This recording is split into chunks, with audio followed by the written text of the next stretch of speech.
Ich bin es, sagte eine leise Stimme. Hinter einer Rüstung trat Severus Snape hervor. Bei seinem Anblick kochte Hass in Harry hoch. Snapes Verbrechen waren so ungeheuerlich gewesen, dass Harry vergessen hatte, wie er genau aussah. Er hatte vergessen, dass ihm die fettigen schwarzen Haare wie Vorhänge um das schmale Gesicht fielen, dass seine schwarzen Augen einen toten, kalten Ausdruck hatten. Er trug keinen Schlafanzug, sondern war in seinem üblichen schwarzen Umhang gekleidet, und auch er hielt einen Zauberstab kampfbereit. »Wo sind die Carrows?« fragte er ruhig.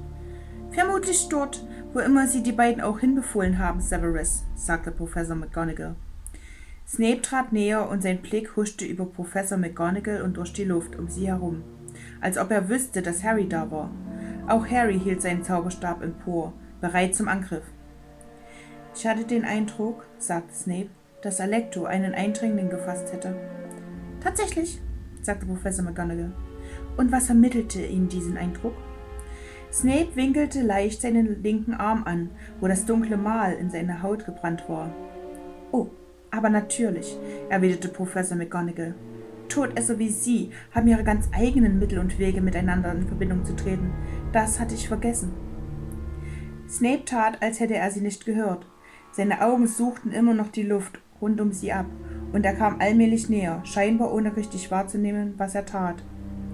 »Ich wusste nicht, dass Sie heute Nacht in der Reihe sind, in den Korridoren zu patrouillieren, Minerva.« »Haben Sie etwas dagegen einzuwenden?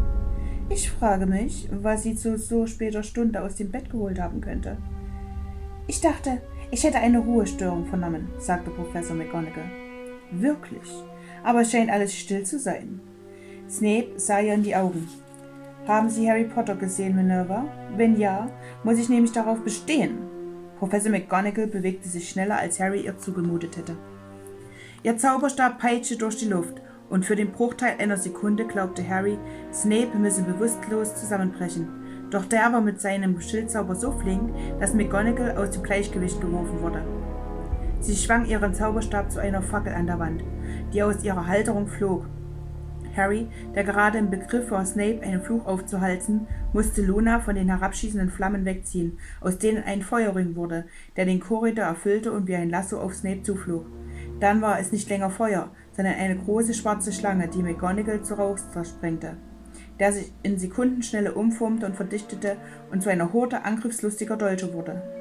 Snape entging ihnen nur, indem er die Rüstung vor seinen Körper riss, und mit laut hallendem Klirren landete ein Dolch nach dem anderen an der Brust. »Minerva«, sagte eine Quiekstimme, und als Harry, der immer noch Luna gegen vorbeifliegende Zauber abschirmte, hinter sich blickte, sah er die Professoren Flitwick und Sprout in ihren Nachthemden den Korridor entlang auf sie zurennen, während der gewaltige Professor Slughorn hinter ihnen herkeuchte. »Nein«, quiekte Flitwick und hob seinen Zauberstab. »Sie werden in Hogwarts nicht weitermorden!« Flitwicks Zauber traf die Rüstung, hinter der Snape Schutz gesucht hatte. Scheppernd erwachte sie zum Leben. Snape kämpfte sich aus dem Zangengriff ihrer Arme frei und ließ sie auf seine Angriffe fliegen. Harry und Luna mussten seitwärts hechten, um ihr auszuweichen. Dann krachte sie gegen die Wand und zersprang. Als Harry aufblickte, war Snape Hals über Kopf auf der Flucht, und McGonagall, Flitwick und Sprout donnerten ihm hinterher.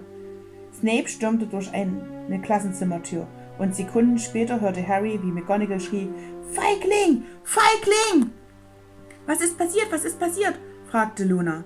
Harry zog sie auf die Beine, und sie rasten, den Tarnumhang hinter sich herschleifend, den Korridor entlang in das leere Klassenzimmer, wo die Professoren McGonagall, Flitwick und Sprout vor einem zertrümmerten Fenster standen.